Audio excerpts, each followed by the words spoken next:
ওগো, ওই যে দেখো না, একটা হাড়ির মধ্যে একটা বাচ্চা কাঁদছে। ওই হাড়িটার মধ্যে বাচ্চাটা ভেসে ভেসে কোথায় যাচ্ছে?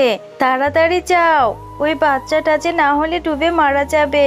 না জানি কার আদরের সন্তান। তাড়াতাড়ি যাও গো, ওকে আমার কাছে নিয়ে এসো।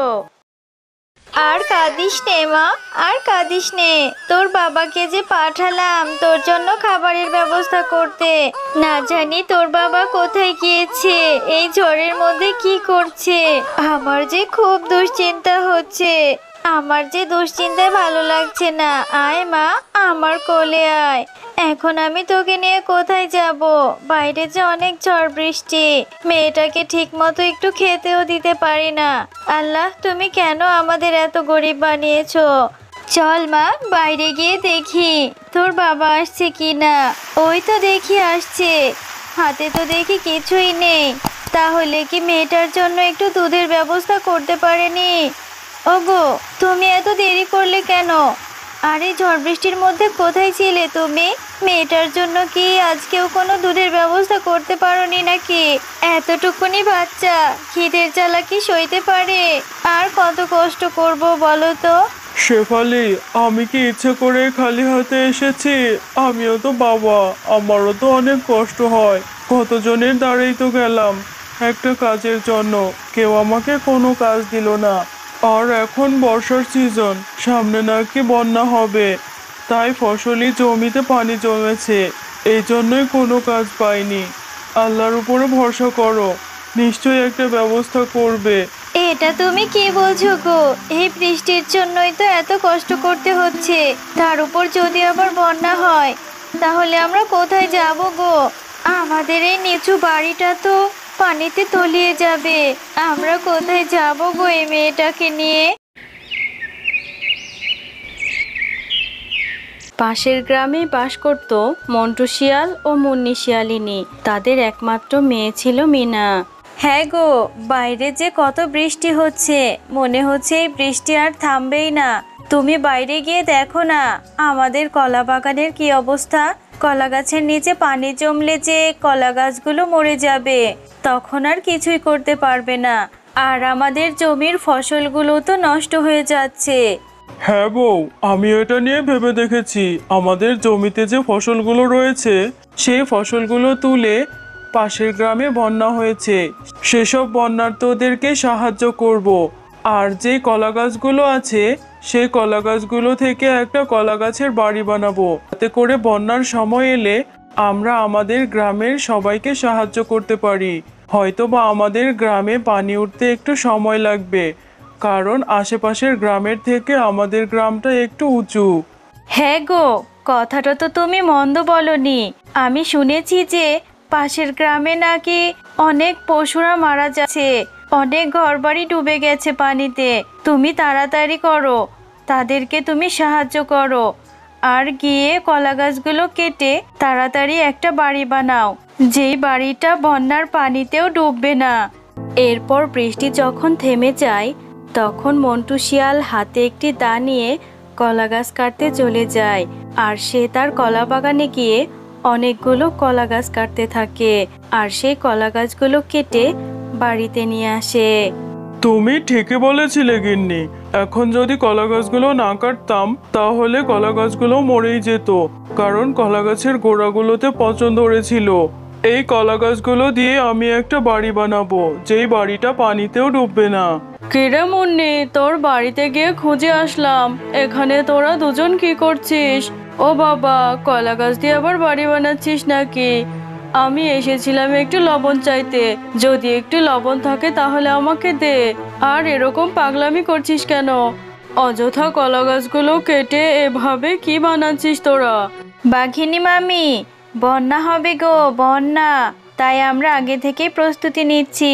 এই কলা গাছের ভাসমান বাড়ি বানিয়ে আমরা আমাদের এই গ্রামের সবাইকে সাহায্য করব, যাতে পাশের গ্রামের পশুগুলোর মতো আমাদেরও অত কষ্ট করতে না হয়। নিশ্চয় তোদের মাথা খারাপ হয়েছে, তোদের এই বকবকানি শুনলে আমিও পাগল হয়ে যাব। থাক বাপু, আমার লবণ লাগবে না। আরে আরে বাঘিনী মামি, চলে যাচ্ছ কেন? লবণটা তো নিয়ে যাও, আমার কথাটা তো শুনে যাও। এভাবে কয়েকদিন ধরে একটানা বৃষ্টি হতে থাকে, আর সেই বৃষ্টিতে নিচু গ্রামগুলোতে পানি উঠে যায় আর সেখানে বন্যা শুরু হয়। ওগো, আমাদের ঘরের মধ্যে যে পানি ঢুকে গেছে, বন্যা শুরু হয়ে গেছে আমাদের গ্রামে। মেয়েটা কিভাবে কাঁদছে, ভেবেছিলাম না খেয়ে মরবো, এখন তো দেখছি জলে ডুবে মরতে হবে। এই মেয়েটাকে নিয়ে কোথায় যাবো গো?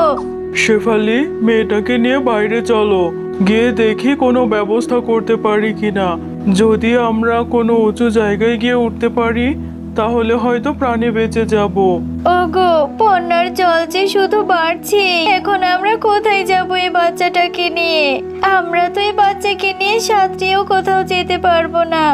তুমি কিছু একটা করো না, আমার বাচ্চা মেয়েটা যে মরে যাবে, আমরা যে মরে যাব। আল্লাহ, তুমি একটা ব্যবস্থা করে দাও, আমার মেয়েটাকে যে আমি হারাতে চাই না।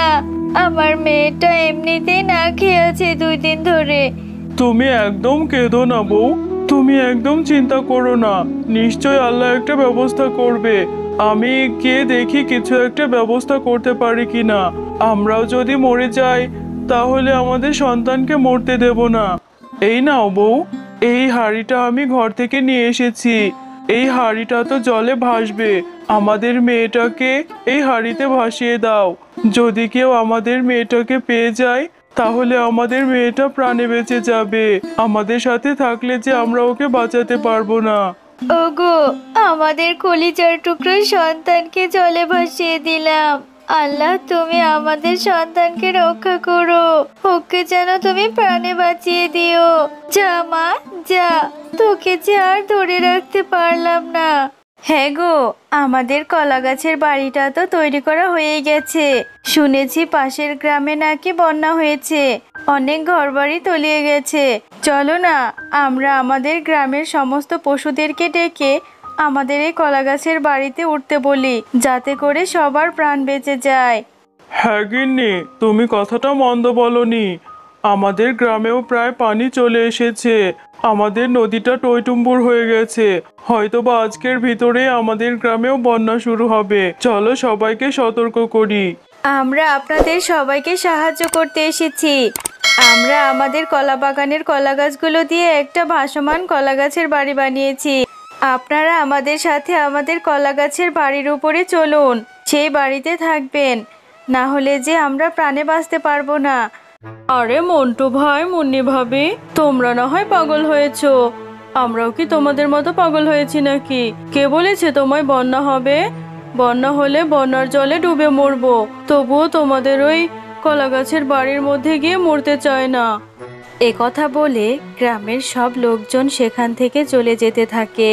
আর তখন অঝোরে বৃষ্টি হতে থাকে, আর অনেক বৃষ্টি হওয়াতে তাদের গ্রামেও পানি উঠে যায় আর বন্যা শুরু হয়ে যায়। গ্রামের কেউ আমাদের কোনো কথা বিশ্বাসই করতে চাইলো না। ঠিকই তো গ্রামে বন্যা হয়ে গেল, না করুক, চলো না আমরা গ্রামের অন্যদেরকে সাহায্য করব। ওগো, ওই যে দেখো না, দূরে দেখা যাচ্ছে ওই হাঁড়িটার মধ্যে একটা ছোট্ট বাচ্চা কাঁদছে। ওই বাচ্চাটা হাঁড়িতে ভেসে যাচ্ছে। তুমি তাড়াতাড়ি যাও না, ওই বাচ্চাটাকে ধরে নিয়ে এসো, না হলে যে মরে যাবে। তাড়াতাড়ি যাও গো, ওই বাচ্চাটাকে এনে আমার কাছে দাও, না জানি কোন বাবা মায়ের আদরের সন্তান। এরপর তারা সেই বাচ্চাটাকে নিয়ে তাদের কলা গাছের বাড়ির মধ্যে যায়, আর সেই বাচ্চাটাকে অনেক আদর করতে থাকে। কত ফুটফুটে মিষ্টি একটা বাচ্চা, ঠিক আমার মিনার মতো দেখতে।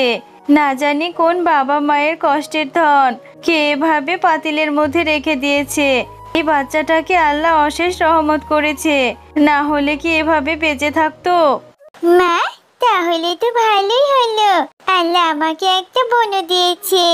আমি এখন থেকে ওর সাথে খেলা করব। আমার একটা বোন হয়েছে, আমি অনেক খুশি হয়েছি মা।